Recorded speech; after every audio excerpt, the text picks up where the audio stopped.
3 رجالة ابعدي عنهم بقدر الإمكان، لو قابلوكِ في حياتِك اهربي. رقم 1 اللامبالي، اللي مش مهتم بتفاصيلِك، إن الشخص ده ما يهمهوش مثلًا تفاصيل يومِك، ما يهمهوش إن هو يعرف أحلامِك وطموحاتِك.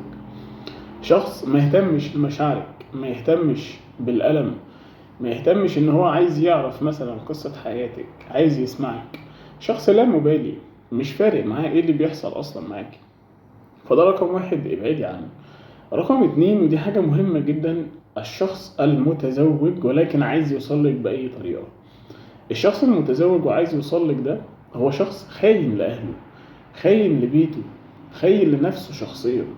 فبالتالي حاولي تبعدي عنه بقدر الإمكان، لأنه هو بيدور على شيء معين وليس علاقة تستمر مدى الحياة.